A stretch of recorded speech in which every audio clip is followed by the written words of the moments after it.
Legal, então eu queria mostrar um indicador aqui, IFR no gráfico. Por quê? Primeiro porque eu noto muitas pessoas perguntando sobre eu quero plotar o meu MACD no gráfico, eu quero plotar tal indicador, enfim, no gráfico.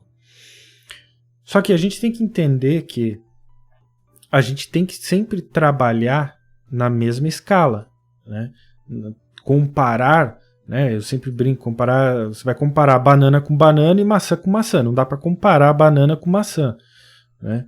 Não é uma comparação justa. Então, matematicamente falando, isso você tem que seguir também. Então, por exemplo, vamos pegar o IFR, e o IFR é um bom exemplo. Por quê? Vamos adicionar ele aqui no gráfico. O IFR nativo, tá? O índice de força relativo. Porque o IFR é um oscilador, né? E o que é um oscilador? O oscilador é uma categoria, vamos dizer assim, de indicadores onde os valores vão variar entre uma determinada limitação. No caso do FR, entre 0 e 100. Né? Então, é isso que um oscilador faz. Ele oscila entre uma limitação. No caso do FR, 0 e 100. Você tem diversos tipos de osciladores, com diversos tipos de variações, menos 100, 100, 1, 0, menos 1 e 1, enfim. Depende de como o cálculo ele é executado. Mas o ponto importante a ser observado é que são escalas diferentes. Então, eu só vou alterando enquanto a gente estiver conversando aqui para ficar mais visual, mas o ponto é, essas escalas diferentes, você não pode esperar, né, que você conseguirá comparar matematicamente, né, com o preço.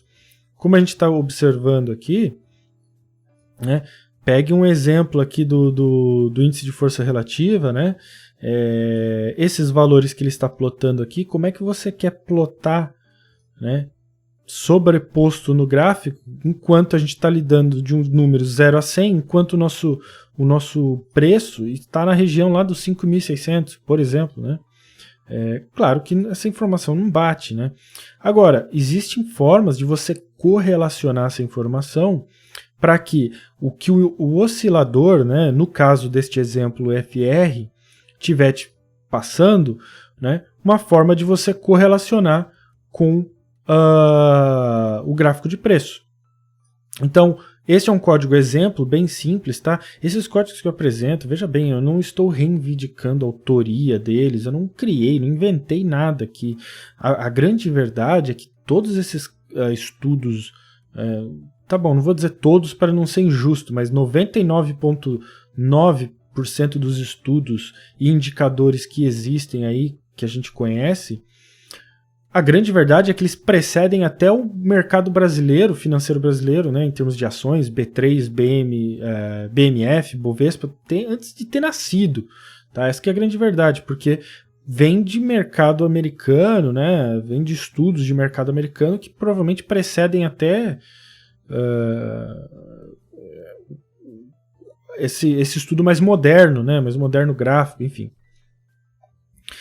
Então, tudo que a gente apresenta aqui, no final das contas, são adaptações, né, do que já existe. Né? Leituras do que já existe. Tá? Então, o que a gente está fazendo, basicamente, aqui? A gente tem duas condições, né? Duas condições principais aqui. Aqui são pequenas correções de plotagem que a gente vai falar. Tá? Mas são basicamente duas condições em que naturalmente ou puramente, a forma em que o FR é lido, né, é observando essas regiões 70 e 30, tá, que são um padrão, mas obviamente existe, você pode argumentar 80-20, 90-10, depende da leitura, às vezes uma leitura se encaixa melhor com um ativo específico, com uma periodicidade específica, enfim. Mas, por via de regra, vamos usar o 70-30, que é o mais conhecido, né? Onde acima de 30 a gente lê isso como uma região sobrecomprada. Né? E o inverso na região 30, a gente lê isso como uma região sobrevendida. Né? Então a gente pega aqui. E o que a gente faz? Como a gente conversou, né? Como a gente não pode fazer essa correlação ou essa alinhamento puro do número, né, do número 30 com a nossa escala, o que a gente faz? Quando ocorre essa circunstância, né, aqui, por exemplo, se a gente está usando, vamos até usar a mesma cor para fazer sentido, quando a gente está lendo aqui a região abaixo de 30, né, quando a gente está lendo essa região abaixo de 30, o que a gente faz? A gente armazena numa variável o preço de fechamento anterior e a gente pede para plotar preço B aqui, né, esse nosso preço de fechamento. E o que isso significa? Então, se a gente pegar esse momento aqui em que há essa ocorrência, vamos dizer assim, note que o que ele faz é, né,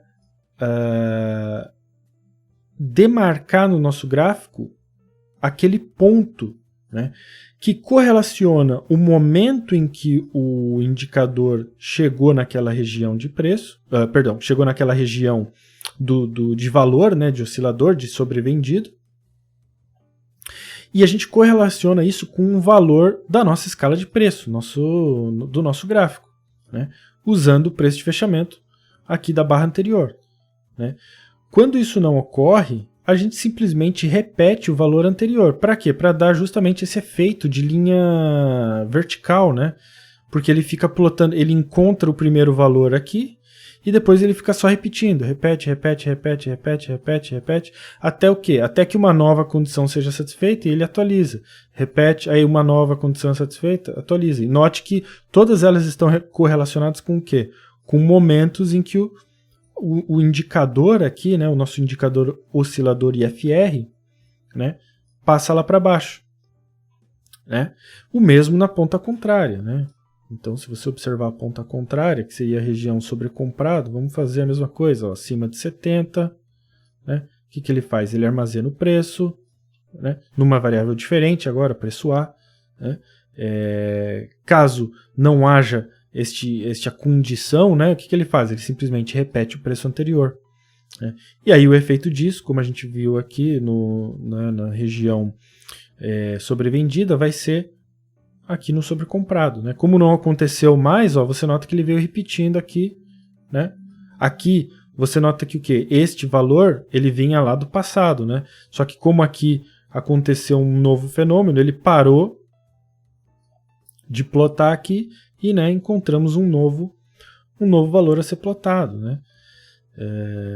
E aí ele vem plotando, né, até que em algum momento aqui, né, no futuro aqui em relação a esse gráfico, né, isso aqui ocorra de novo, esse valor venha cruzar novamente aqui a região dos 70, e aí ele vai traçar uma nova linha onde quer que seja, né, no preço de fechamento para correlacionar essa informação, né?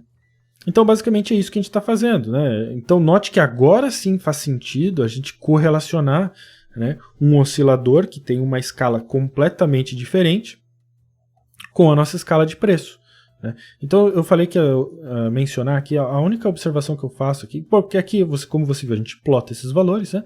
A única coisa que eu faço aqui é que quando ele encontra essa mudança de condição, né, ou seja, houve uma alteração nesse valor, né? E se a gente pensar na linha vermelha, o valor deste em relação a este, né, um novo valor aconteceu, ele usa a função noplot, né, que cancela a plotagem anterior para quebrar essa linha, né? Porque do contrário, o que aconteceria é ele plotaria linhas diagonais, né, conectando essas plotagens, né?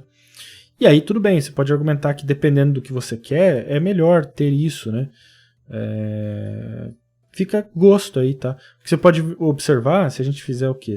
Vamos comentar isso aqui então, só para você ver o que aconteceria. Note que ele começa a fazer essas plotagens, né, contínuas, né? O que você pode argumentar aqui, né? Pode te ajudar, dependendo da configuração que você fizer, a observar regiões, enfim. É questão meio de gosto, né? Também não estou aqui para ditar isso, né? Mas eu só queria mostrar isso. Então, basicamente, hoje eu só queria mostrar uma periodicidade diferente aqui. Vamos abrir um 30R. justamente para mostrar que, né, correlacionando essas informações, mesmo que agora em escalas diferentes, se a gente tem uma forma válida, vamos dizer assim, de relacionar essas duas escalas diferentes, a gente consegue sim extrair informação útil, tá?